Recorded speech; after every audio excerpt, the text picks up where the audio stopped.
Alors, 14 octobre 98.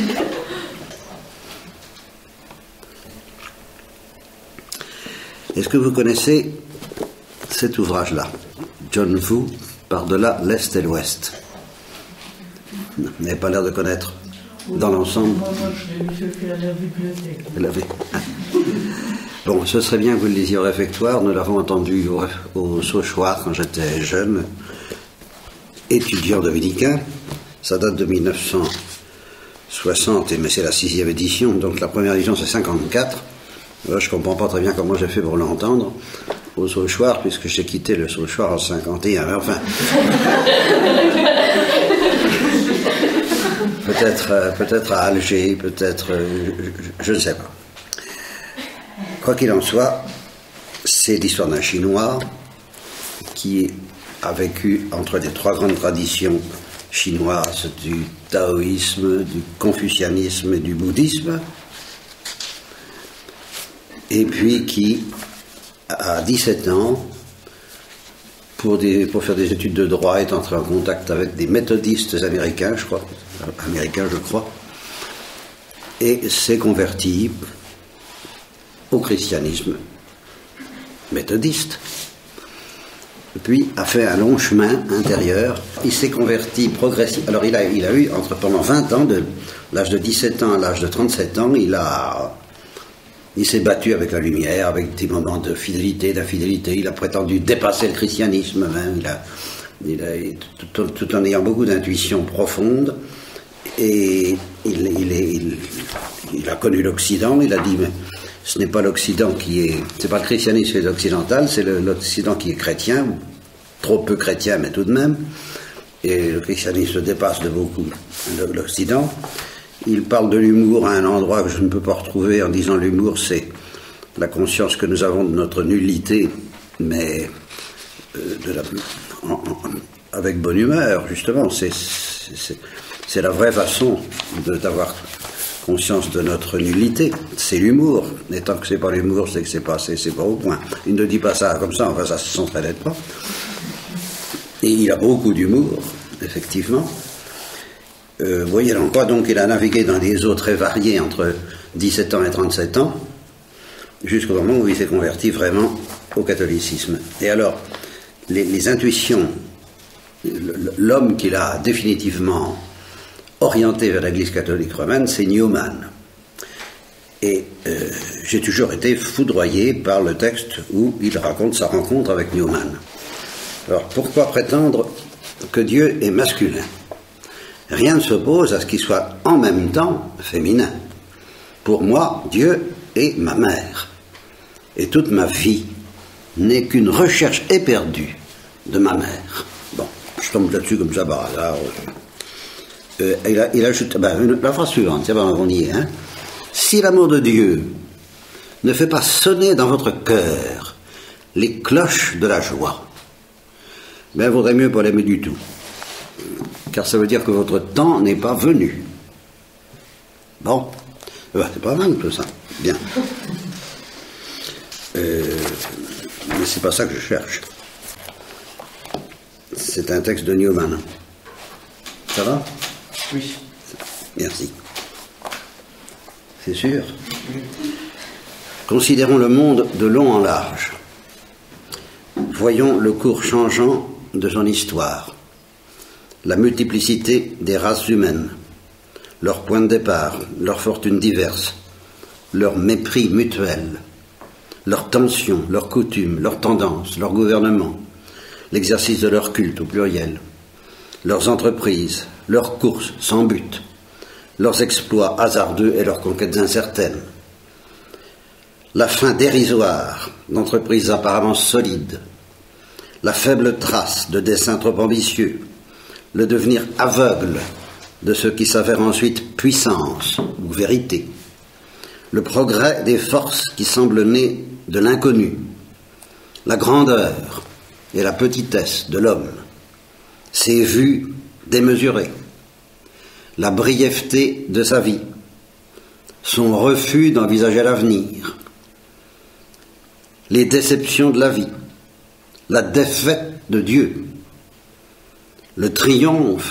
du démon, la douleur physique, l'angoisse métaphysique, le péché répandu et triomphant, le règne des idoles, la corruption, l'irréligion lugubre et désespérée, cette condition de la race humaine tout entière, qui tient dans la parole exacte et effroyable de l'apôtre. Sans Dieu, il n'y a plus d'espoir dans le monde. Tout cela fait une vertigineuse vision d'épouvante. Elle laisse dans l'esprit la certitude d'un mystère profond qui échappe à la compréhension de l'homme. C'est Newman qui parle, n'est-ce pas? Que dire devant ce fait qui nous atteint au cœur, qui nous bouleverse la raison? Dans le cas où ça ne serait pas votre cas, vous avez intérêt à ce que ça se fasse assez vite, hein, cette perception. Je n'ai qu'une réponse, dit Newman. Ou bien le Créateur n'existe pas, ou bien la société des hommes vivants s'est exclue elle-même de sa présence.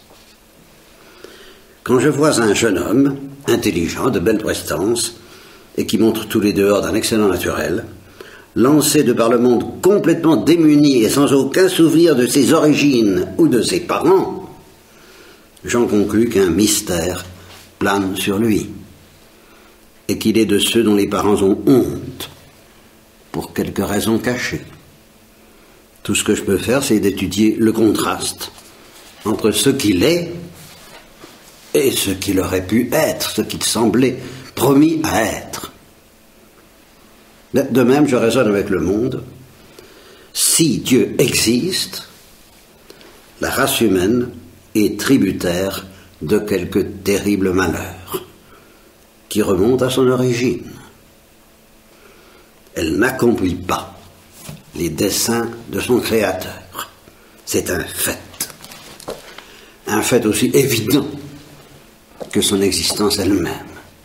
Aussi, le dogme de ce qu'on appelle en théologie le péché originel est pour moi aussi certain que l'existence du monde est l'existence de Dieu. Toujours Newman qui parle.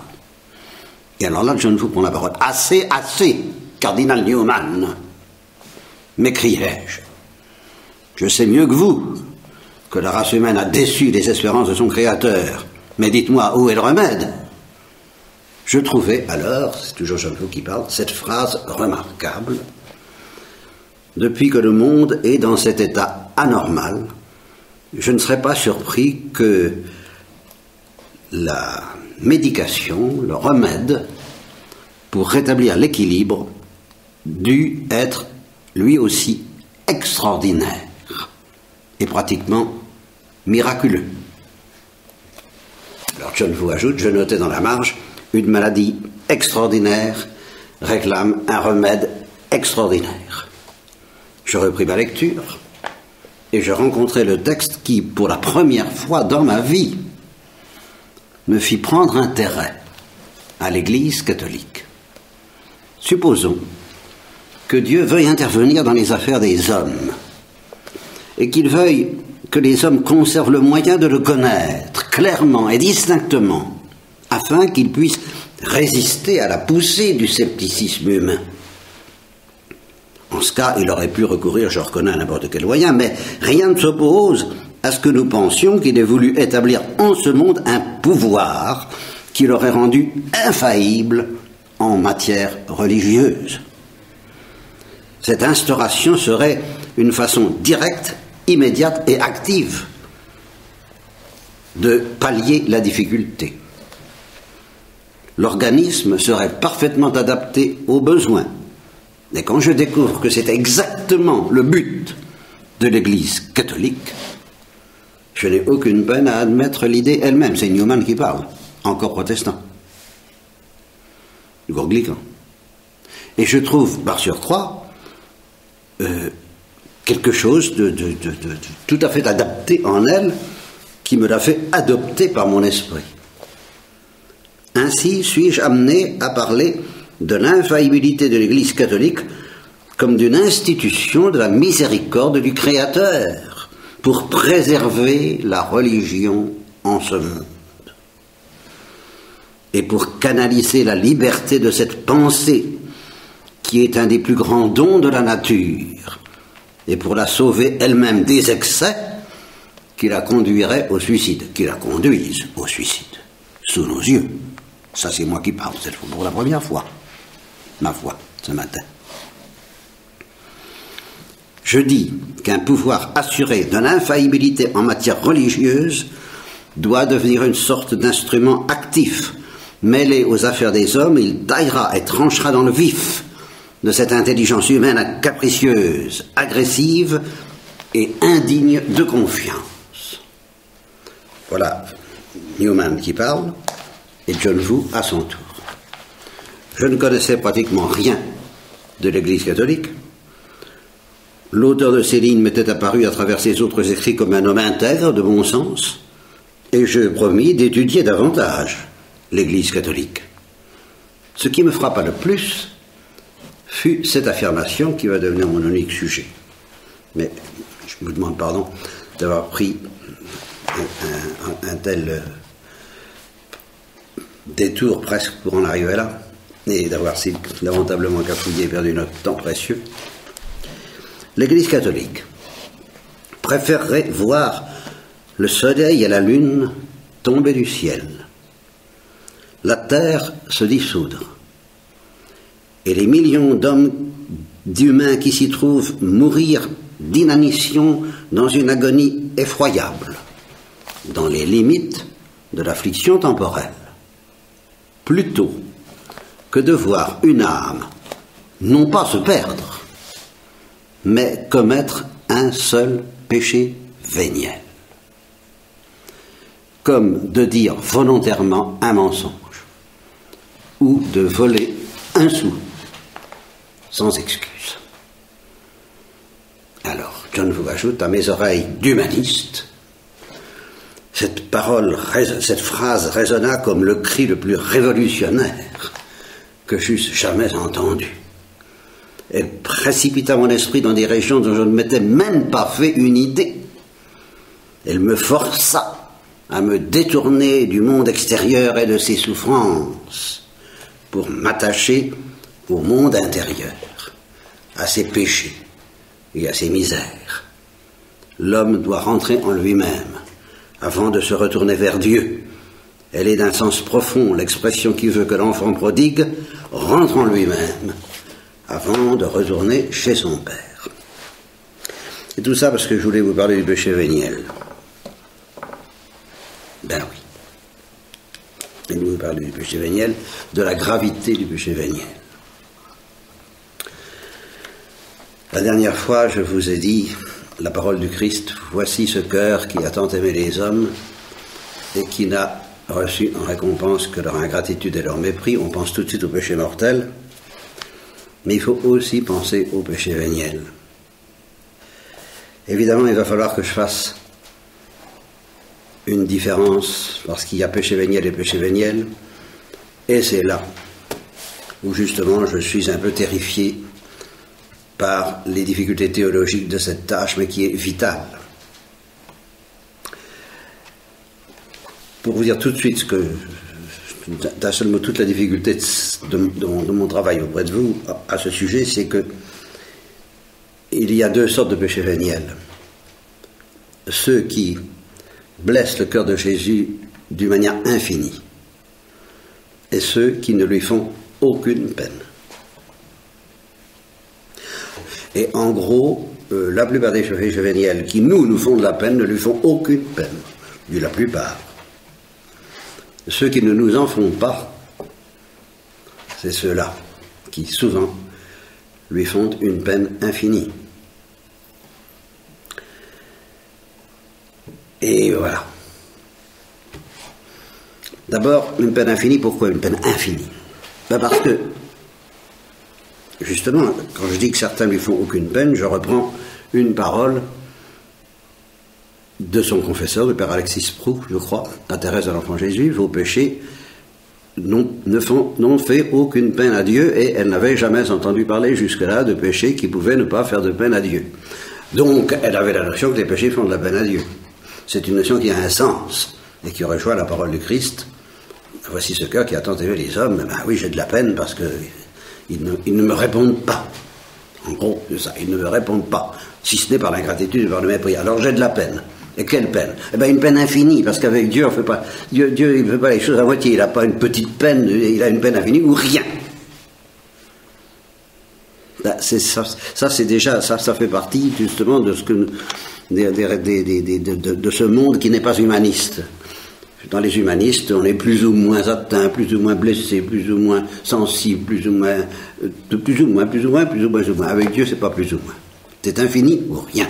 Parce que Dieu est infini ou rien.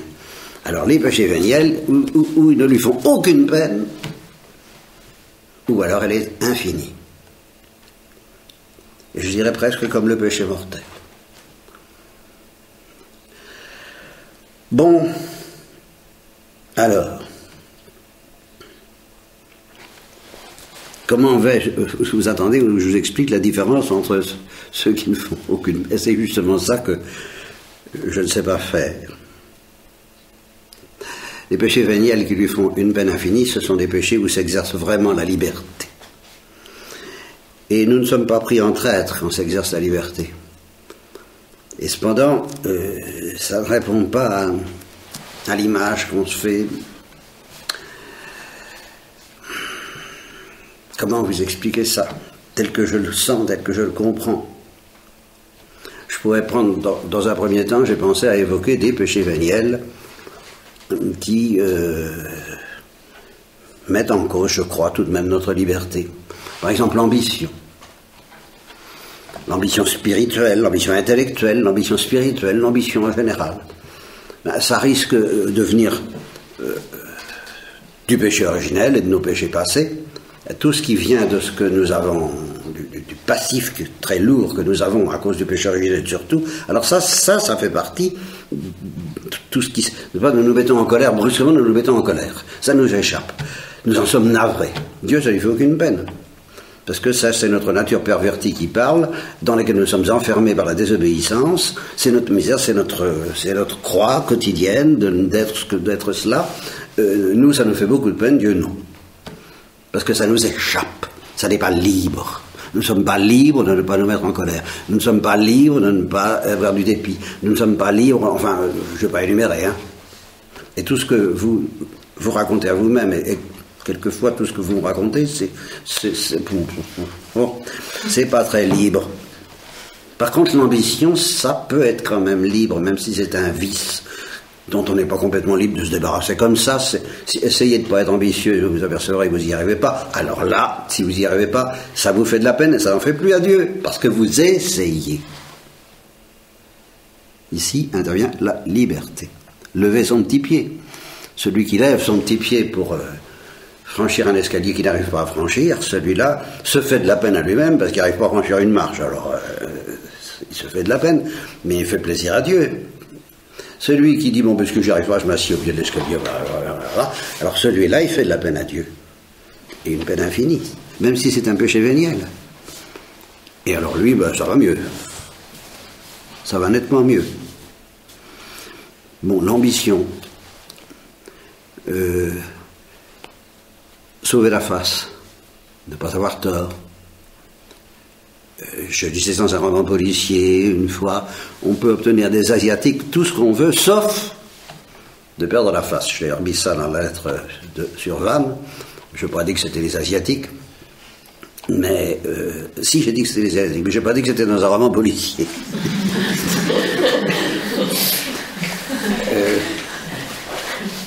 Oui, eh bien...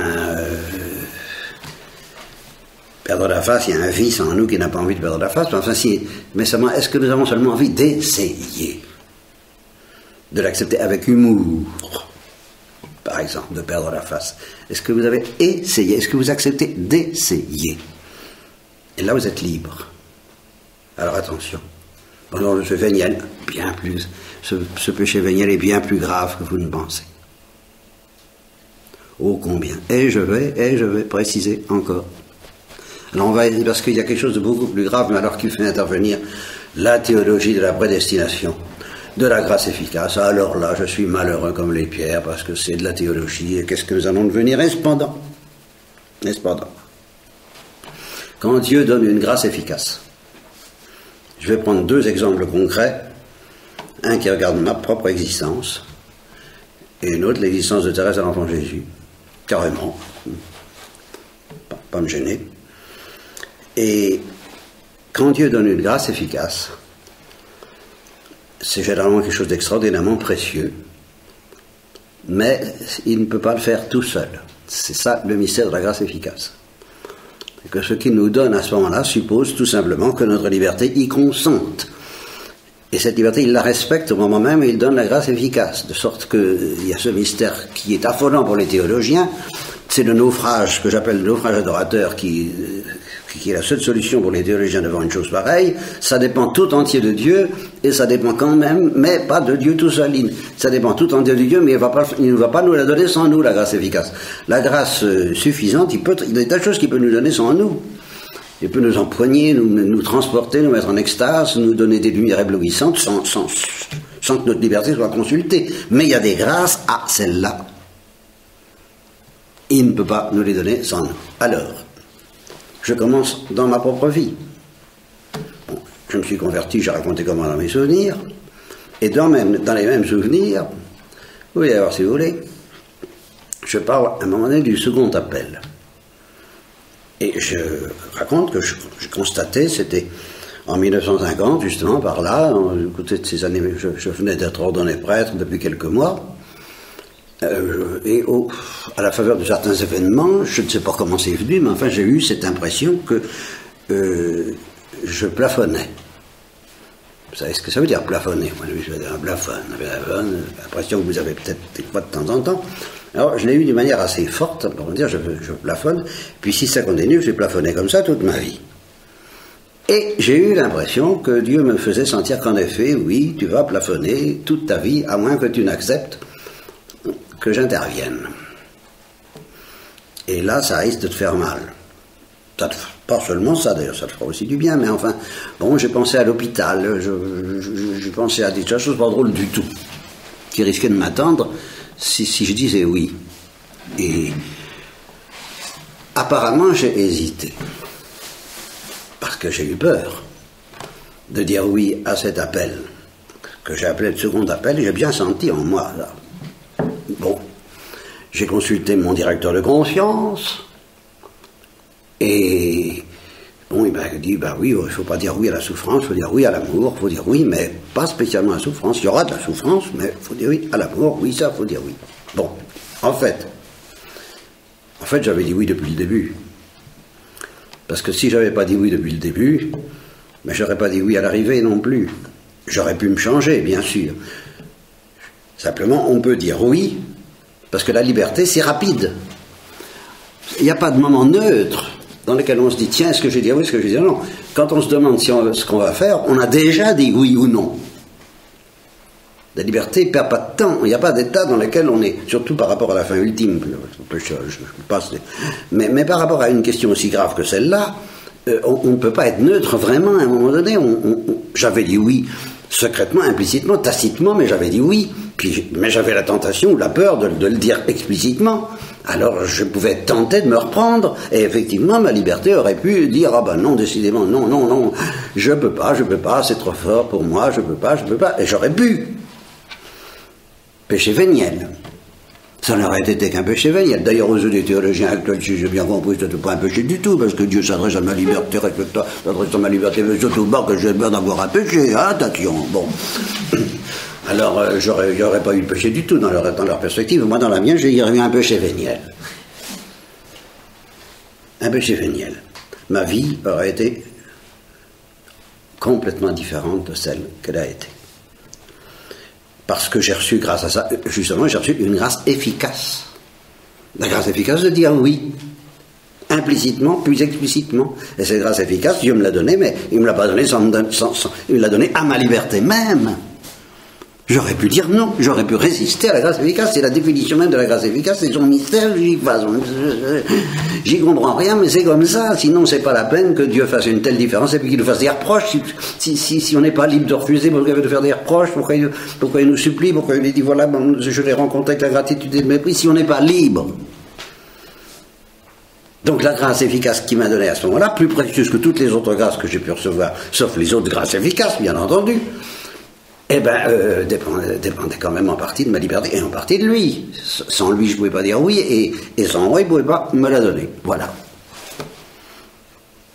Donc je risquais à ce moment-là de commettre un péché véniel. Vous vous rendez compte? Bien. La grâce de Noël pour Thérèse de l'Enfant Jésus. Elle aurait pu continuer à geindre et à dire non, je ne peux pas, mes petits souliers, je ne peux pas, enfin, c'est pas ça, la petite comédie, non, je ne peux pas, c'est au-dessus de mes forces, je ne peux pas. Bon, c'était fini, sa vie il n'aurait peut-être pas eu l'histoire d'une arme. Nous ne serions pas là en train d'en parler. Péché véniel de Thérèse. Alors je vais aller plus loin. Alors là, je vais prendre des risques théologiques. Ève était en état de grâce. Quand Dieu lui a dit, il ne faut pas toucher à cet arbre-là, je soupçonne, je prends mes risques, qu'elle n'a pas tout de suite commis le péché mortel, mais un péché véniel. Il lui a offert une grâce efficace, ou plutôt il aurait voulu lui donner la grâce efficace de dire aussitôt, j'y toucherai pas. Et alors là, ça aurait été une sorte de grâce de Noël pour elle, elle serait devenue probablement impécante, royale, libérée, elle aurait pu chanter ce que Thérèse a chanté. En un instant, il aurait transfiguré son existence comme il a transfiguré l'existence de Thérèse. Si elle avait dit, ah non, tu me le dis, j'ai confiance, j'y toucherai pas. Mais qu'est-ce qu'elle a dit? Elle a dit, oh c'est dur, quelque chose comme ça. C'était déjà dire non. Puis après, elle a réfléchi. Mais quand on réfléchit après qu'on a dit non, je ne dis pas qu'on ne peut pas se reprendre, mais on est tenté de dire oui, mais on a déjà dit non. Véniel, péché véniel. Mais qu'est-ce qu'on m'a appris dans mon catéchisme de mon enfance? C'est le chemin du péché mortel.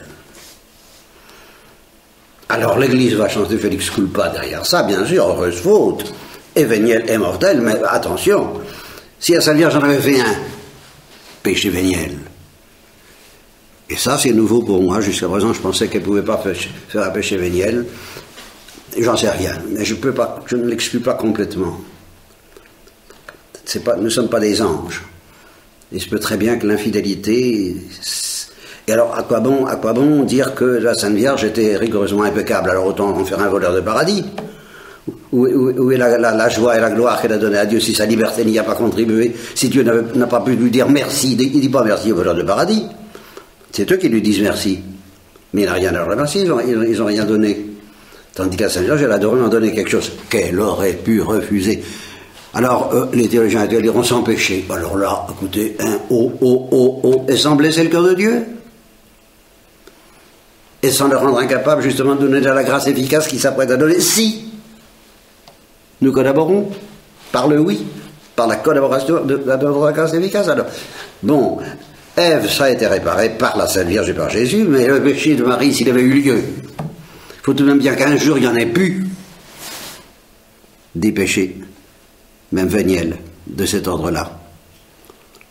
Et peut-être que la résolution de ne plus vous affliger tellement de vos péchés et de ceux qui ne font pas de peine à Dieu, et de prendre le parti décidément et définitivement de vous plonger dans tous les péchés véniels qui vous font de la peine mais qui ne font pas de peine à Dieu, pour éviter ceux qui vous font pas de peine mais qui en font une peine infinie à Dieu, par exemple, de réfléchir plutôt que de ne pas réfléchir, de pardonner. Pardonner, qu'est-ce que ça veut dire pardonner? Et qu'est-ce que ça veut dire surtout demander pardon?